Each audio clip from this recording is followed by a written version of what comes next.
चतुर्थी की पूजन में जो आप आखा दाना रखते हो, गेहूँ वगैरह कुछ भी जो भी रखते हो, उसकी बड़ी महत्वता होती है महाराज। यहाँ तक कहा गया है, चतुर्थी की कथा तो आप लोग पढ़ते होंगे, जो लोग पढ़ते हैं उनको मालूम होगा। चतुर्थी की कथा में लिखा है, चौथ माता के व्रत में वर्णन किया गया है कि वो आखा दाना जो रखा जाता है, मान लो कोई जरूरी काम होता है तभी आखा दाना को रखा जाता है, संभाल के रखते हैं कि हम इस काम के लिए जा रहे हैं और हमारा ये कार्य सफल होना चाहिए। तो जिसने चतुर्थी का व्रत करा है, जिसने चंद्रदेव का पूजन करा, चतुर्थी का व्रत करा, वो गणेश जी से विनती करके वहाँ से 2-4 आखा दाना उठा ले, और जो व्यक्ति का काम अटक रहा है अपने ही घर का, पर दूसरे कुल को नहीं देना, अपने ही कुल के अंतर्गत जो काम अटक रहा है उसकी जेब में, उसके पल्लू में उस चीज़ को रख दिया जाए। तो चतुर्थी जो अगली आती है, जैसे आप महीने की करते हो तो महीने की, और आप जैसे करते हो कि 4 अलग बड़ी बड़ी चतुर्थी करते हो तो उसके अनुसार आपका कार्य सिद्ध होता ही है। उस आखे दाने का इतना महत्व होता है क्योंकि चतुर्थी का व्रत करने वाली माता जब व्रत करती है तो स्वयं चतुर्थी की कथा में लिखा हुआ है कि पार्वती जी गणेश जी से चतुर्थी की कथा बचवाती।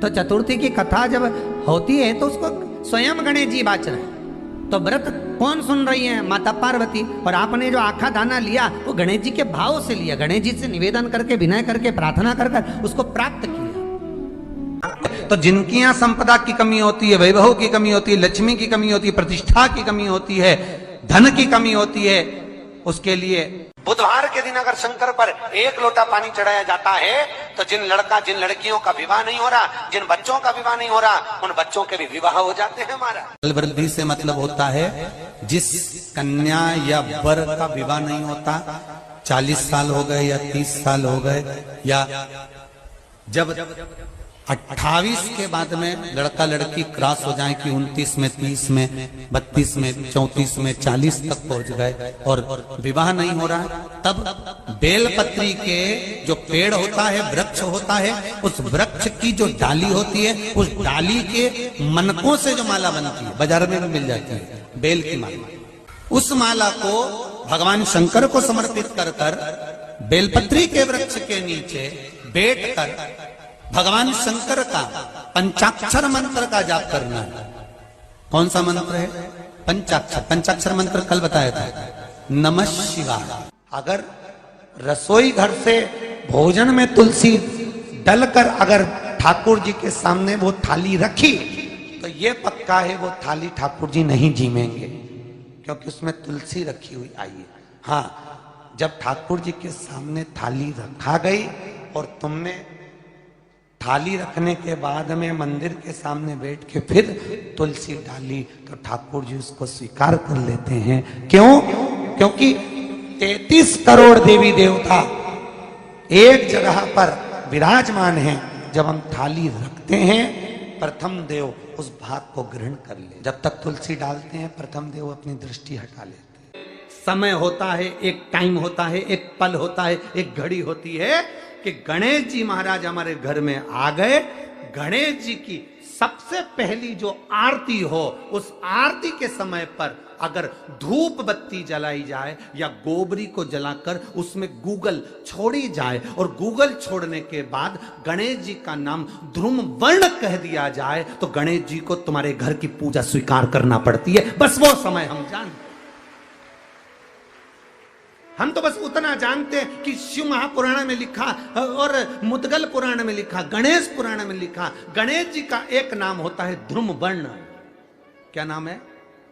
ध्रुम वर्ण गणेश जी का एक नाम होता है। जब हम धूप जलाकर और धूप लगाने के बाद में गणेश जी की सबसे पहली आरती करने के पहले अगर हम सबसे पहली आरती गणेश जी की कर रहे हो, अपने घर में स्थापना कर रहे हो, बिठा रहे हो, और तुम चाहते हो कि गणेश जी मेरे घर में आके मेरी पूजा को स्वीकार करें और जो मांगू मेरा गणेश मुझे दे 10 दिन के अंदर, तो पहला नाम लेकर पुकार लेना ध्रुम वर्ण विनायक, बैठो, बस काम हो गया। वो फ्री होकर आता। सुंदर जोड़ी थी शंकर और पार्वती की, सही है कि गलत है?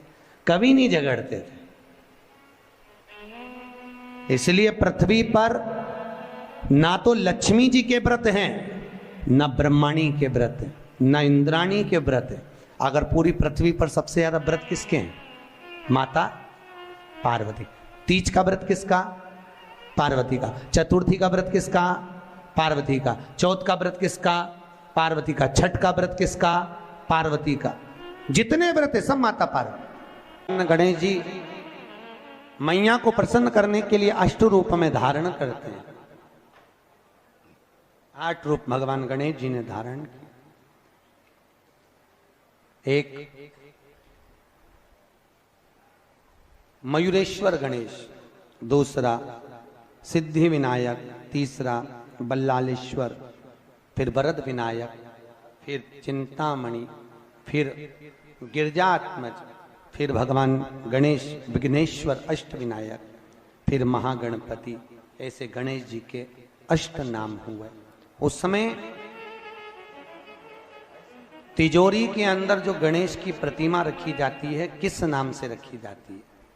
तो तिजोरी में हम जो गणेश की प्रतिमा रखते हैं वो वरद विनायक के नाम से रखते हैं। कौन सा गणेश? वरद। वरद विनायक के नाम से तिजोरी में गणेश रखते हैं। और वरद विनायक के नाम से गणेश जी तिजोरी में रखाते हैं। आपको कथा में कहा था घर में सीधी सूंड का गणेश और व्यापार व्यवसाय ऑफिस में उल्टी सूंड का गणेश होना चाहिए। वरद विनायक को तिजोरी में। जब मकान का गृह प्रवेश होता है तो गणेश जी की पूजन जो दरवाजे पर करी जाती है उसे सिद्धि विनायक गणेश कहते हैं। कौन सा गणेश? सिद्धि विनायक। जब हम घर में शुभ कार्य हो, बंदरवाल लगाएं, कोई दरवाजे पर शुभ लाभ लगाएं या स्वस्तिक बनाएं या माताएं दरवाजे पर रंगोली डाले तो उसी समय पर सिद्धि विनायक के नाम से रंगोली डालना चाहिए। तो घर में लक्ष्मी बढ़ती है, सिद्धता बढ़ती है।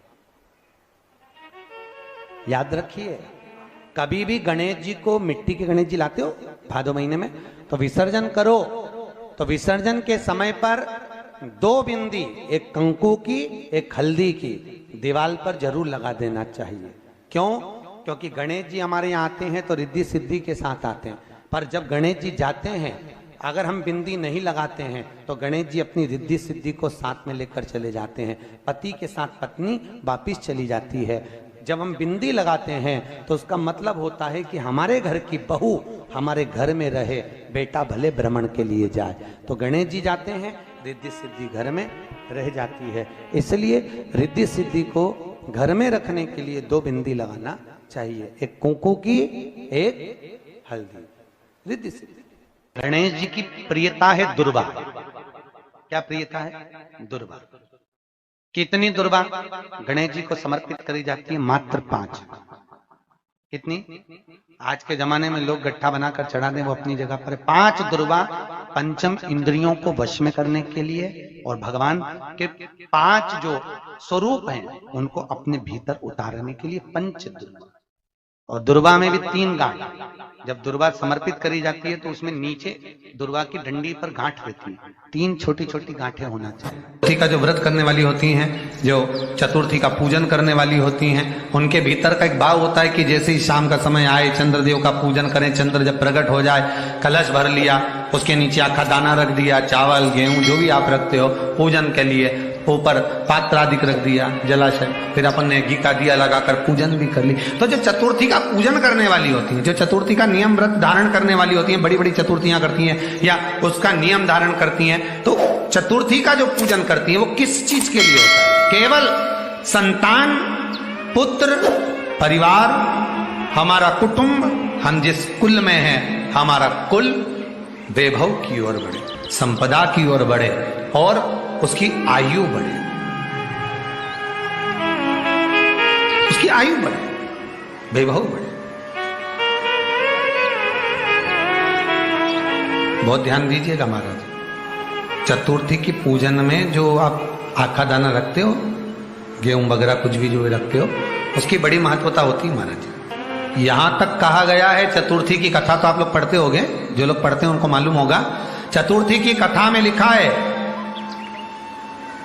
चौथ माता के व्रत में वर्णन किया गया है कि वो आखा दाना जो रखा जाता है, मान लो कोई जरूरी काम होता है तभी आखा दाना को रखा जाता है। संभाल के रखते हैं कि हम इस काम के लिए जा रहे हैं और हमारा ये कार्य सफल होना चाहिए।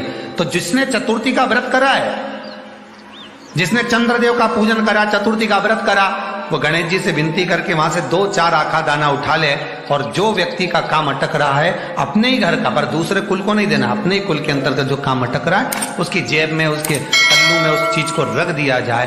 तो चतुर्थी जो अगली आती है, जैसे आप महीने की करते हो तो महीने की, और आप जैसे करते हो कि 4 अलग बड़ी बड़ी चतुर्थी करते हो तो उसके अनुसार आपका कार्य सिद्ध होता ही है। उस आखे दाने का इतना महत्व होता है क्योंकि चतुर्थी का व्रत करने वाली माता जब व्रत करती है तो स्वयं चतुर्थी की कथा में लिखा हुआ है कि पार्वती जी गणेश जी से चतुर्थी की कथा बचवाती। चतुर्थी की कथा बाची किसने थी? स्वयं गणेश जी महाराज ने। और सुनी किसने थी? माता पार्वती। बाचने वाले गणेश जी थे, सुनने वाली माता पार्वती थी।